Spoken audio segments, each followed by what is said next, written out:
Well, welcome back to the Advanced Squad Leader Training video series. This is your host, ID Jester, and I wanted to get this video out right away because there was a few minor corrections that I needed to make from last video to make sure everybody understands and follows the rules properly. Unfortunately, when you're recording and doing things live, and trying to concentrate on movement points and everything else, sometimes a few things slip through the crack. So I apologize, and we'll see if we can get those things corrected here in this video.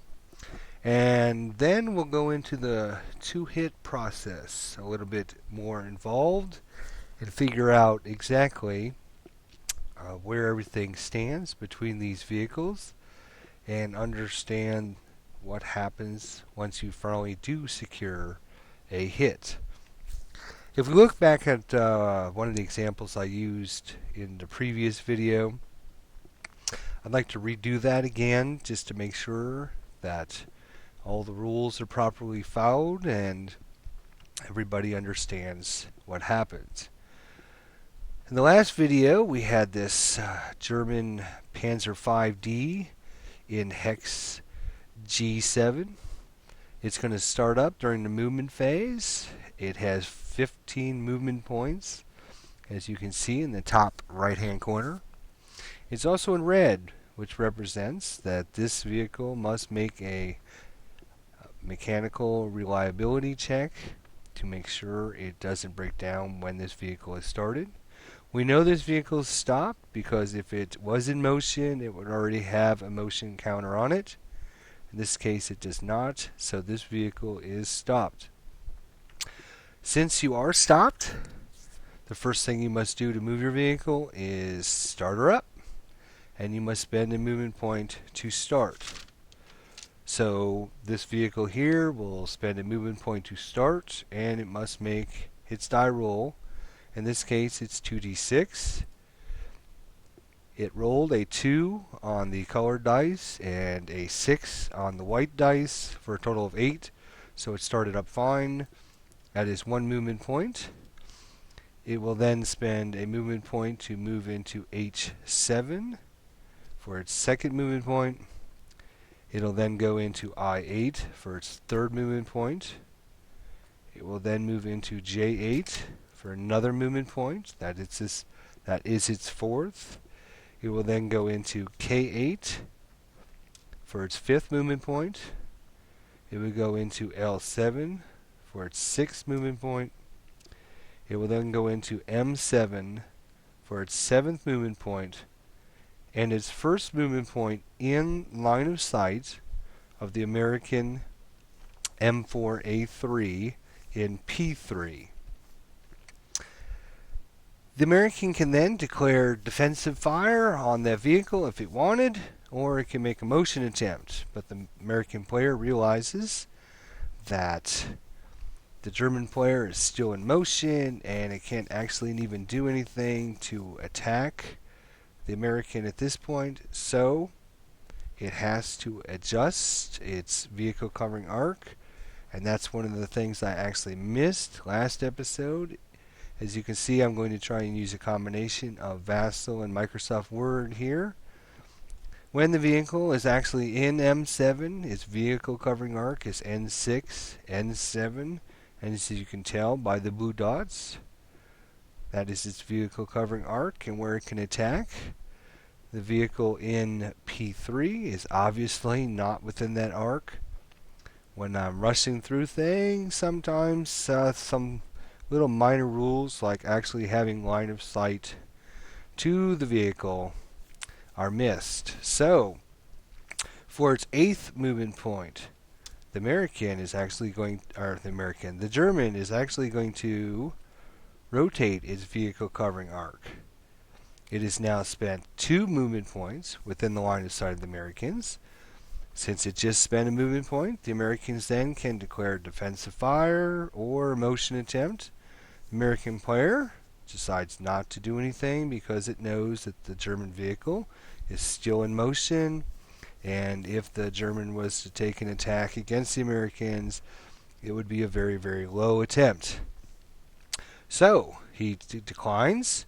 It's back to the German player. The German player then now spends his ninth movement point to stop, which costs 1 movement point. So it spent 3 movement points in the line of sight of the American in P3. At this point, the American knows that the German player is stopped and could possibly have an attack against the American player. So the American player decides to declare a motion attempt to try and get his vehicle into motion. As you can see, the unit in P3 is not in motion. If it did, it would have a motion counter on it. So the American can declare a motion attempt. A motion attempt is basically a 6-sided dice in which you roll equal to or less than the number of movement points that an enemy has spent in your line of sight that started out of your line of sight. So when the German was back here in G8, it was out of the line of sight of the Americans, and it didn't come into line of sight until M7. The Americans can then try a motion attempt to try and get in motion. The reason he would want to do that is so that it would make the German vehicle that much harder to hit him. So the American has spent 3 movement points in line of sight, and at this point between the German player and the American player, it's now a game of cat and mouse. How many movement points is the American player willing to wait to try and get a better motion attempt, knowing that the German player can fire at any time, but the German player is also trying to get his movement points up, so his penalty to attack is not going to be as severe. So it's a little cat and mouse game here between the American player and the German player. And at this time, as the German player has spent his 9th movement point to stop, the American player declares a motion attempt. He's going to roll a 6-sided dice. He has seen the German player for 3 movement points. So if he rolls a 1, 2, or 3, he will be in motion. In this case, we rolled a 3, so his vehicle automatically goes into motion and receives a motion counter. This will make him much harder to hit from the German player for the rest of his turn, because this vehicle is now considered in motion. With his motion attempt successfully completed, the American player can actually also freely change his vehicle covering arc as well. So as a note, even if your vehicles are already have a motion counter on them, one of the things you can do is do a motion attempt, which is rule number D2.401. And if you're following along in your rule book, when you are successful on your motion attempt, you can freely adjust your vehicle covering arc. So if the American player, for example here, was in motion, but his covering arc was so that it was pointing this direction, the German player would obviously be shooting it in its side. So at this point, the American player might declare still a motion attempt so that it can rotate its vehicle covering arc so that it can put its better armor towards the German vehicle. So back to our example here. If the Germans now have the Americans within their vehicle covering arc, which would be the M hex side, hex row, and N6, O6, P5, Q5, R4, S4, which obviously the American falls within.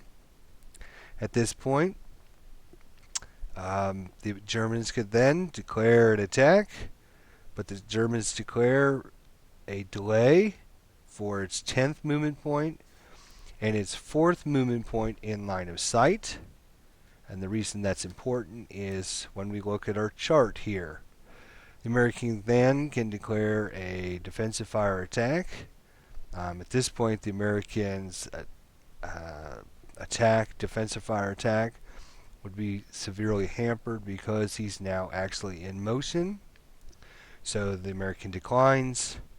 And for the Germans' 11th movement point, it can then declare another delay, 12th movement point, another delay, 13th point delay, 14th movement point delay, 15th movement point, and it spent 7 movement points in, let's see, 2, 3, 4, 5, 6, 7, 8, 9. Actually, spent 9 movement points within the line of sight.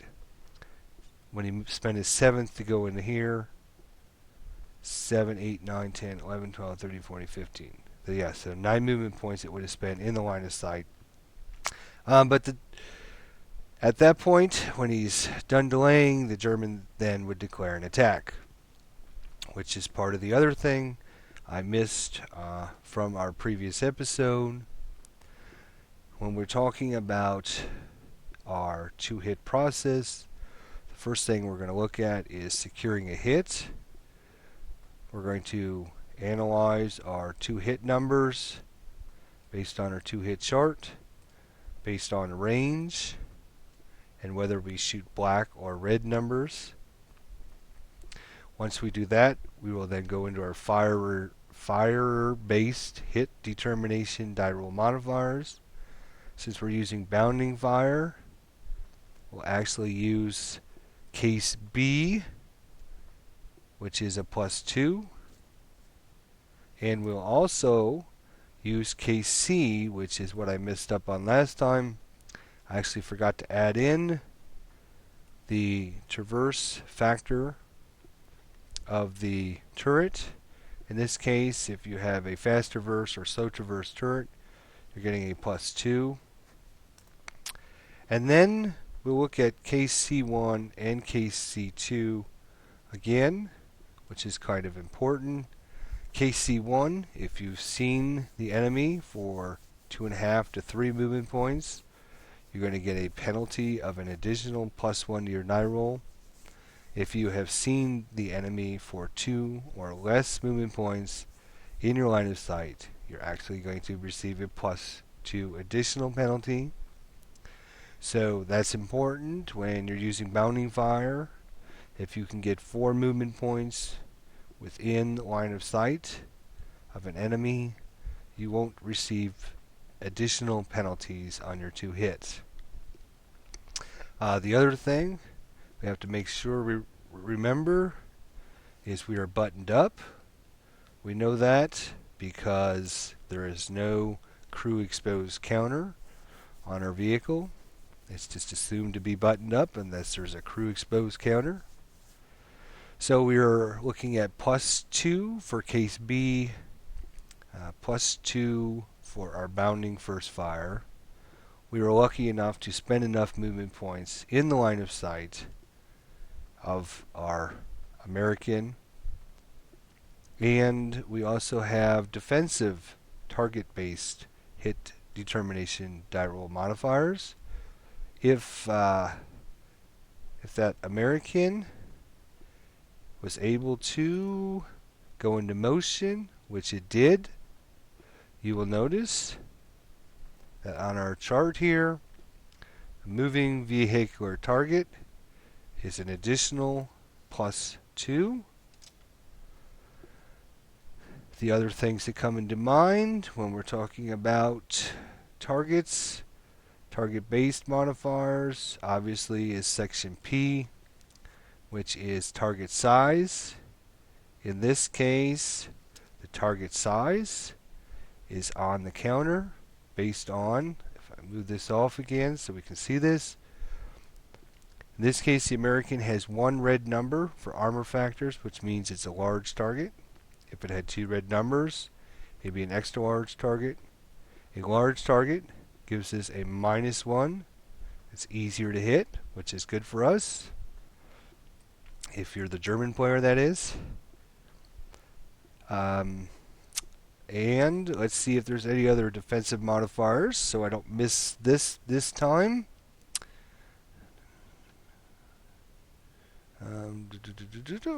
So +2 for it moving, -1 for its size. So for target based, it's going to give us a +1 to our attack. For our targets, we have +2 for case B, +2 for case C. We spent enough movement points, so we won't be restricted there. We are buttoned up, so that is +5 for us. So together we have +1 for firing, +1 for target. So our total is +6. If you recall from last episode, our 0 to 6 range against a vehicle is 10, whether you shoot black or red. So in this case, even though we stopped, the American went into motion. After all the penalties, a +5 to his dice roll. He needs to roll, low obviously. So he will take a shot and determine whether or not he hits. He's going to roll 2 6-siders. Remember that he has a 75 LL main armament, which is down in the bottom left-hand corner of your counter. Above that, if it has any rate of fire, it will have that in the number 1, or it'll have it in, inside a box. If it has an additional rate of fire. So in this case, we're adding +5 to our 2d6 to see if we secure a hit. German vehicle rolls a 5 +1 is 6. A 5 on the colored dice is not equal to his rate of fire number, equal to or less than. So in this case, he would have to roll 1. In this case, he rolled a 5 on the colored dice and a 1 on the white dice, which is 6. We then add in his modifiers of +5 for all of his bounding first fire attacks, his buttoned up, and the motion penalty for trying to shoot the American tank that's now in motion, and also getting a -1 to our dice roll for the large size of the vehicle. With all those penalties, a +5 plus a dice roll of 6 is 11. You will notice we only needed to make a 10 to hit, but we have missed. Thankfully, the American player has chosen the right decision to try and go into motion. Without that penalty to actually go into motion, we would have secured a hit with the German vehicle, because our bonuses and everything in between would have only been +3. So because the American went into motion, it made it harder for him to hit. Even though our German vehicle is stopped, it's considered to have been moving. It will stay considered in as a moving target throughout the rest of the German turn, and then when the American turn starts, it is then no longer a moving vehicle. So because it had stopped, well, hopefully that will resolve some of the issues we had from my previous example, and hopefully I didn't miss anything this time. Try to do better, and hopefully there wasn't anything else I missed. For the charts, sometimes when you're trying to design something to work out and you're just never sure what dice number is going to roll, hopefully we got that correct. +2 for section B, +2 for the slow traverse turret. We had plenty of movement points in line of sight, so we don't have to worry about that. We had the buttoned up penalty, which brings us up to +5. We had the vehicle in motion, which gives us another +2. So we're up to +7. And we actually got a -1 for the size, so we're up to +6. So yes, I believe +6 is the correct number this time. 6 plus 6 is 12, so we actually missed it. I'm sorry, we missed it by 2. 6 plus 2. 6 plus 6 is 12. Our number was 10 from our chart. Math. 10. So we missed it by 2. So yes, if the vehicle would not be going in motion, we would have had a +4 to our attack. 4 plus 6 would have been 10. We would have secured a hit. So the American, making that motion attempt, did a wise decision. So what happens if we actually would have gotten a hit on this target here? I'm just going to move that all the way so we can see the numbers on the vehicles.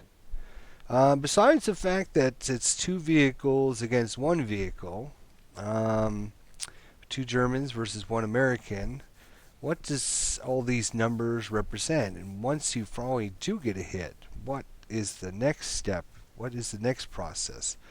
Well, the first thing is when you're beginning a scenario, you should look at all the different armor factors and all the kill numbers for all the vehicles in this scenario, so you can figure out how well your vehicles stack up to the enemy vehicles.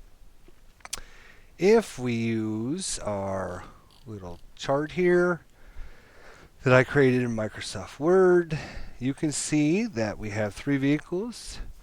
The top German vehicle here is the Panzer 5D. This one is the Panzer 4H, and of course we have the American M4A3. The first thing we're actually going to look at is the main armament numbers in the bottom left-hand corner. In this case, the Panzer 5 has got a 75 LL. The Panzer 4 has actually got a 75 L. And the American just has a 75. So what does all these numbers mean? 75 LL, 75 L, and 75. Well, to determine that, we go on to our AP to kill table here. And all we have to do is quickly look for our different classifications and see what our basic to kill number is. Obviously, our basic to kill number, the higher it is, the higher chance we have of killing somebody. If we look, some of these are color coded for specific things such as Russian or Japanese or Allied and Axis Minor Japanese. So you have to make sure you color code and make sure you get the right one.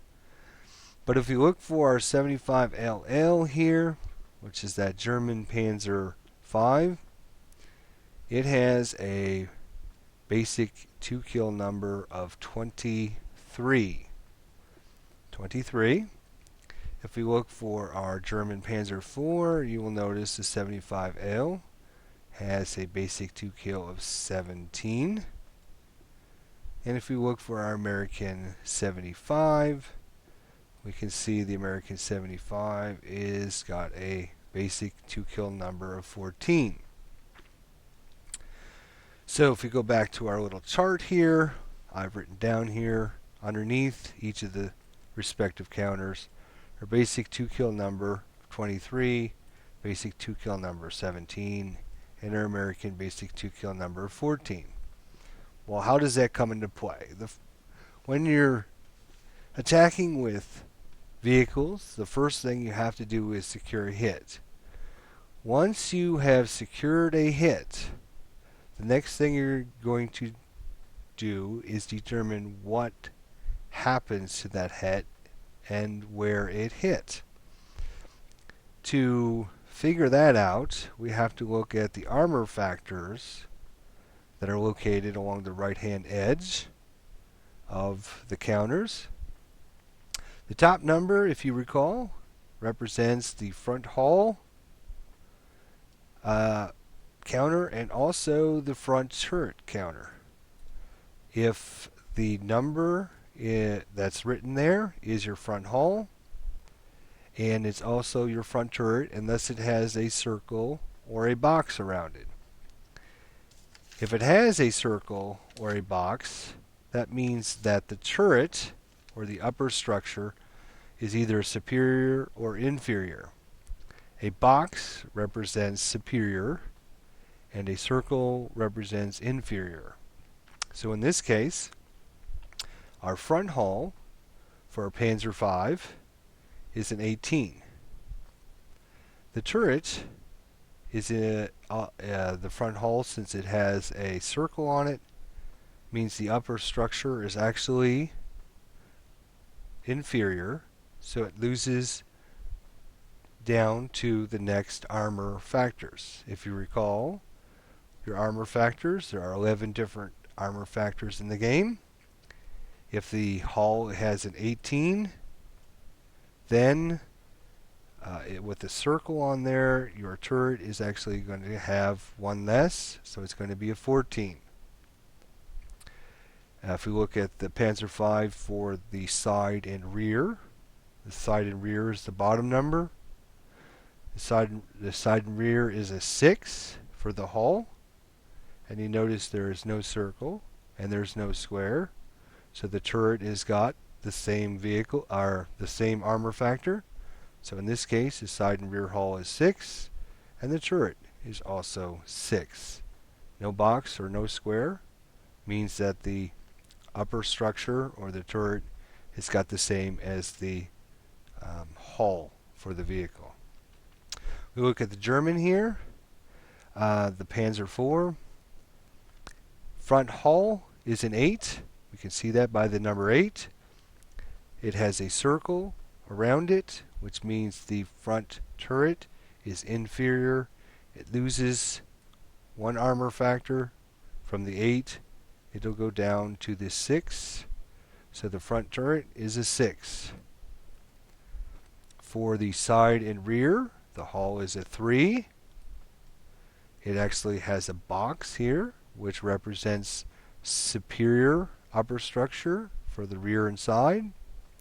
And you notice it'll go up 1 to the 4.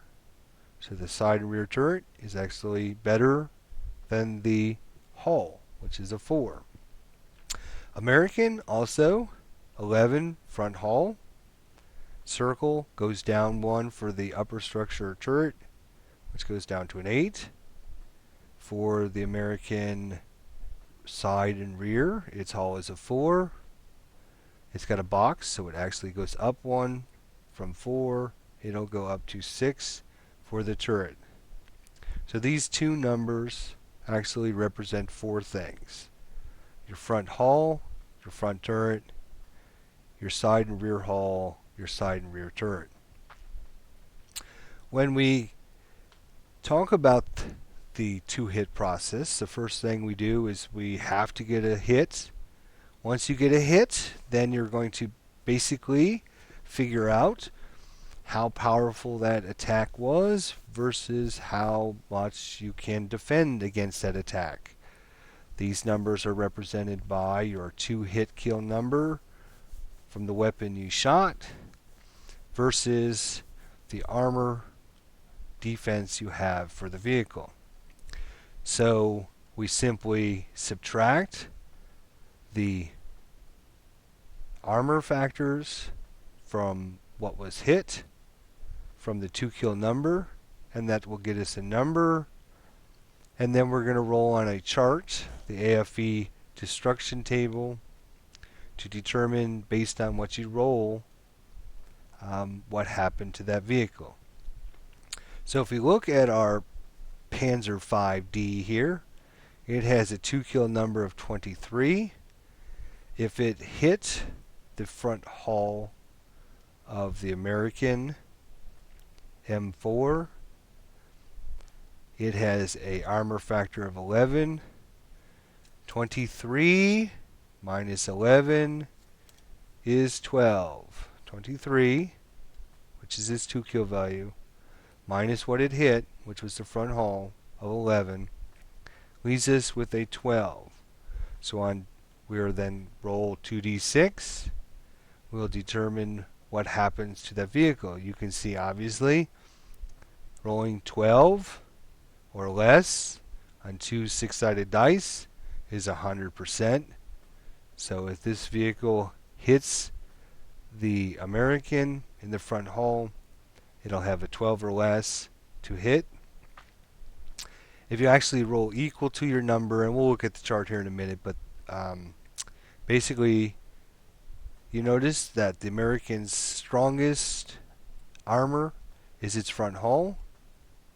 So if it was to hit the American in the front turret, which would be 8, 8 from 23 is 15. So the German would then roll. Once it secured a hit, it would need to roll 15 or less on two 6-sided dice, which you can again see 100%. So quickly and easily we can see that this American unit cannot stand up to the firepower of the Panzer V. Its 2-hit kill number is pretty severe, and the American just doesn't have enough armor with this vehicle. Basically, if it gets hit, it will probably 99% of the chance get destroyed.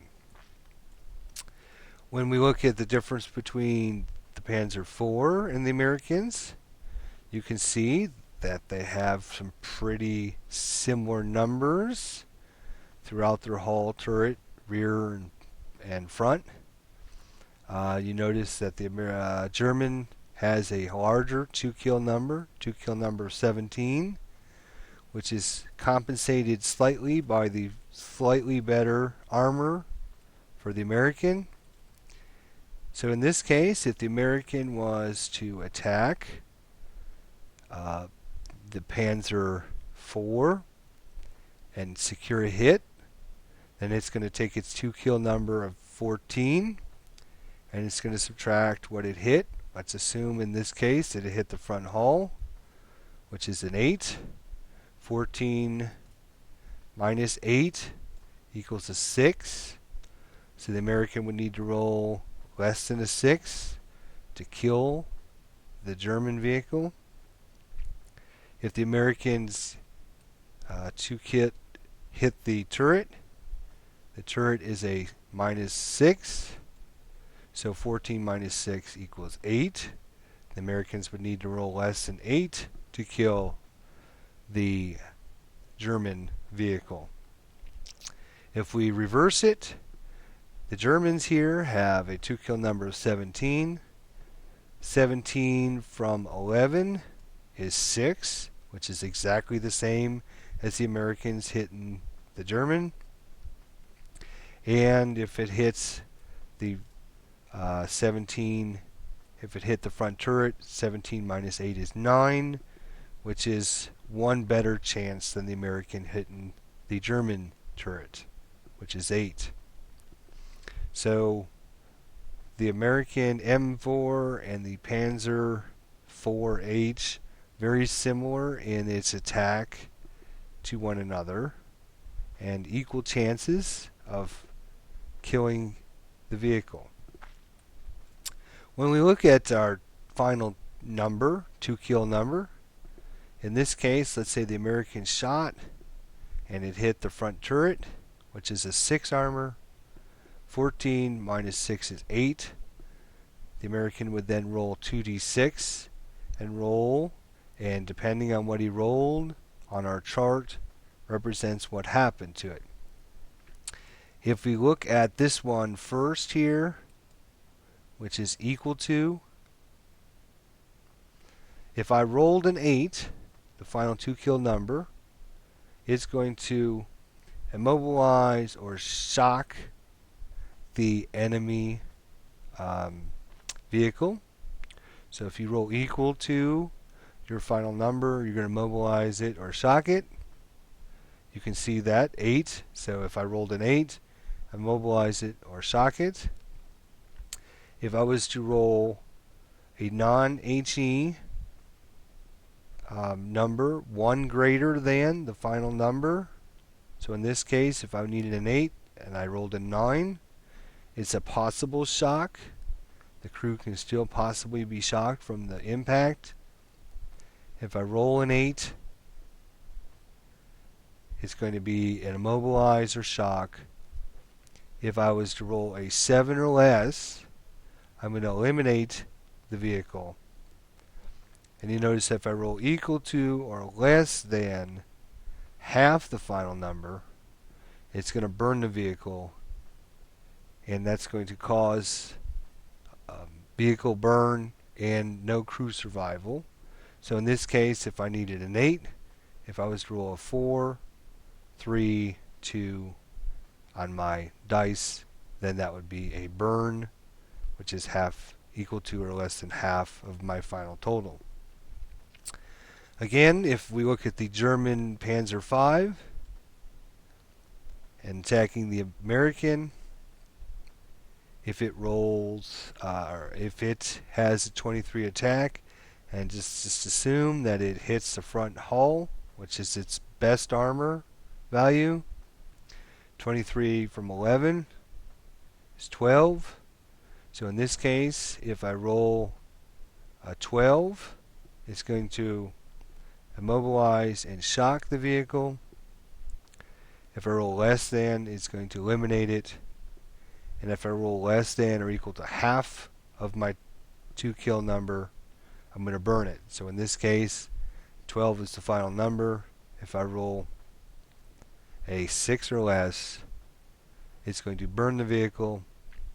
7 through 11 is going to eliminate it. On a 12, it's going to mobilize or shock it. And obviously I can't roll higher than a 12. So, if we look at our situation here, American M4, very similar to the Panzer V. Attack value wise, total 2 kill numbers, very similar, 6 and 8, and 6 and 9 when the German attacks back. When you hit the side or rear, the Americans are slightly more armored, but remember the German has a slightly higher 2 kill number, so very similar again. So these vehicles, all in all, very equally classed vehicles, and can fight pretty much toe to toe. Whoever gets the first best shot off has a good chance of doing some damage to the enemy, possibly eliminating it. When we compare this American vehicle versus this German vehicle, there's no comparison when we're talking about attacks. The only way this American can stand a chance is you notice that the Panzer V here has rather reasonable side and rear numbers. If the American was to secure a hit on the side or rear of this vehicle, 14 minus 6 is 8. So the American has a pretty good chance if it can get into position with a side or rear hull or side or rear turret. 14 minus 6 is 8. So if it could roll 7 or less, which we recall from our chart here, 58%, it's definitely going to eliminate this vehicle. So the German player wants to make sure with this vehicle, American cannot get to its side or rear, wants to always keep its front facing towards this vehicle. If its front facing is towards this vehicle, you notice 2 kill number of 14, front hull of 18, or front hull of 14, which means the American would have to roll a 2 on the dice to get an improbable hit and then roll another 6-sided dice and roll 1, 2, or 3 to get an improbable hit. To roll a 2 or less, you see by our chart here, 2.77% chance. So when the American is fighting the German straight up, front to front, German will kill him easily. The American strike back has a 2.77% chance to the front. Side to side, German obviously will blow up the Americans very easily side. The Americans actually have a 58% chance, if he can get to the side or rear, of eliminating this vehicle. So these are some of the things you should think about. Of course, I went into more in-depth detail during this tutorial video to show you this and what some of the things you should look at. But when you're setting up a scenario as the player, you should analyze what tanks you might have a shot at, what's your thinking of what you should do against different vehicles. And if we go back to our scenario here in Vassal, you can easily see the American probably made the right decision in going into motion to try and prevent this guy from securing a hit. Because if this Panzer V secures a hit, the American is pretty much doomed. If this vehicle instead, the Panzer IV, had done the same thing and progressed through the movement process and got up into this location, the American here would have probably then waited a certain amount of movement points and then tried to get off an attack before the German stopped his vehicle and then took his attack. Again, it would be kind of a game of cat and mouse between the German and the American. When the German moved up into this hex, let me go back here and clockwise. Here we go. When the German moved into this spot here, what he would have done is some of the things to think about tactically. If the German would have moved in there, the American would have actually got a side attack on him. So the German would have probably rotated first his vehicle and then moved into that hex, so that his front facing is obviously facing the Americans. When it moved into that hex, it's still in motion. So the American might not have wanted to take his attack at that point. More movement points he can spend in line of sight of this vehicle, the better his chance of defensive fire will be. Then the German would probably stop his vehicle. Again, putting the pressure on the American. Does he take the attack now, or does he wait? Knowing that if the German takes his attack, he has just as likely a chance of damaging the American as the American of damaging the German. So just by looking at our situation here between these two vehicles, just the process of moving these guys up, as a German player, you know that you stand a severe advantage over the American facing him front to front. So if you know this as a German player, things you might want to do is spend your movement points on this German vehicle to get him into position so that he can prevent the American from trying to get a side shot on the German. If the American was to move out into this location and, oops, wrong way, sorry, had a side shot on this vehicle, that could destroy it. So to prevent this from happening, you would use some of your other vehicles to make sure the Americans couldn't get into position. So these are all strategy and tactical decisions that you should think about during your setup and maneuvering throughout the scenario. But the other thing to keep in mind is analyzing the vehicles ahead of time, figuring out how well your vehicles would stand up against the different vehicles, front and side, or front hull and front turret, how well your front stands up against the vehicles, and how well your side and rear stand up against enemy vehicles. So the two hit process, quick overview. First thing we need to do, secure a hit. Okay, secure a hit, get into position, take all your modifiers, find your range.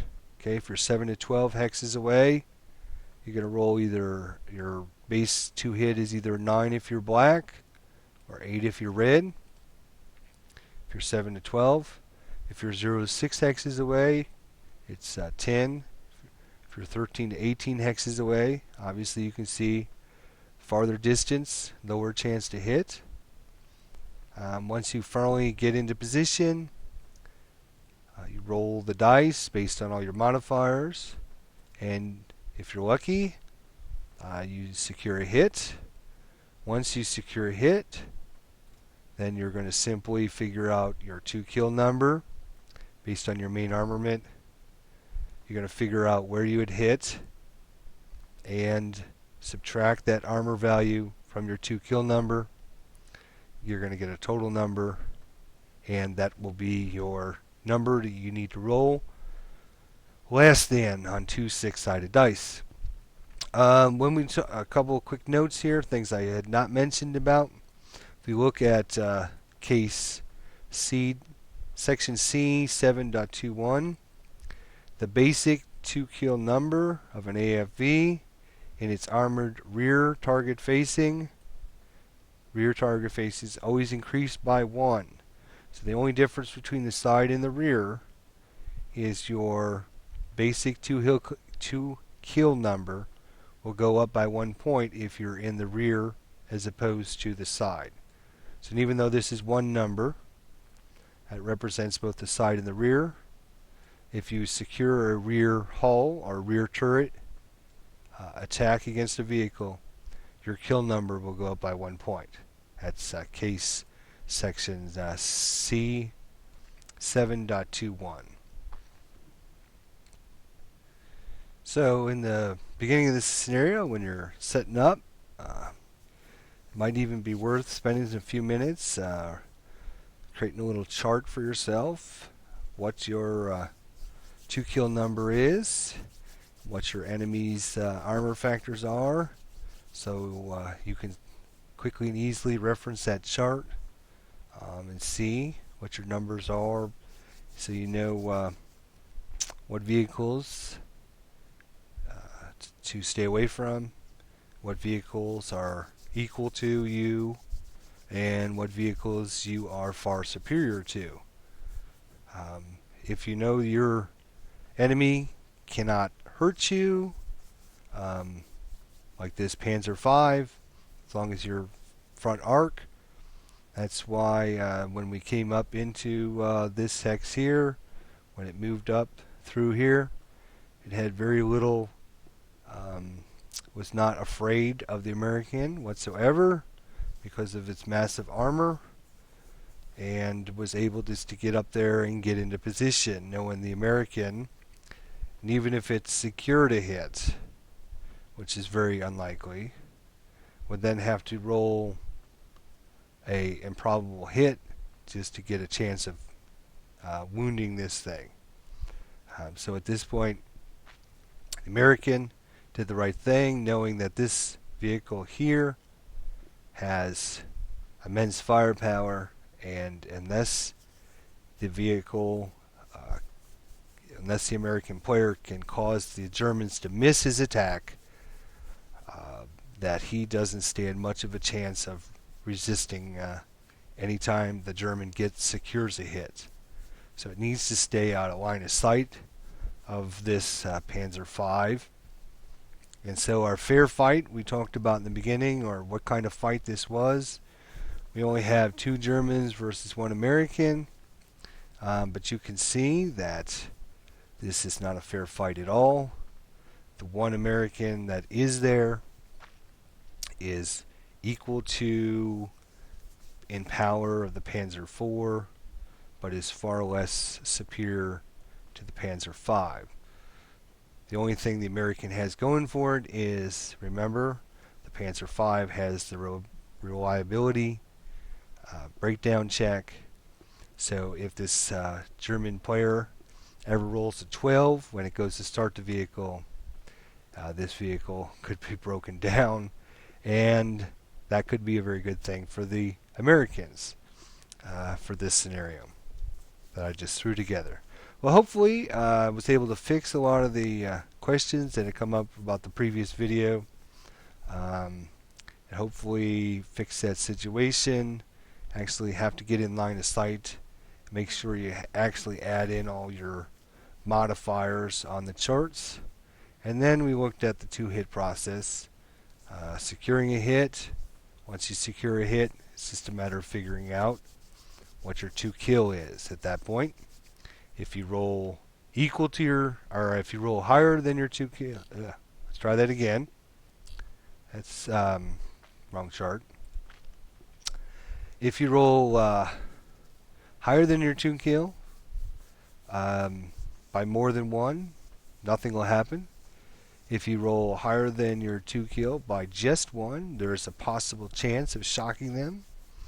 If you roll equal to your 2-kill number, you immobilize or shock them. If you roll less than your 2-kill number, you're going to eliminate them. And if you roll less than or equal to half your final 2-kill number, it will burn and eliminate that vehicle. So hopefully this is helpful in understanding the two-hit process. First, secure a hit. Second is find out what happens with that hit. Now that's about all for this video. I appreciate you stopping in. As always, if you have any questions, thoughts, comments, please do leave a message. I do try to reply to all of them. And hopefully I will see you shortly with another Advanced Squad Leader tutorial. This is ID Jester, signing off.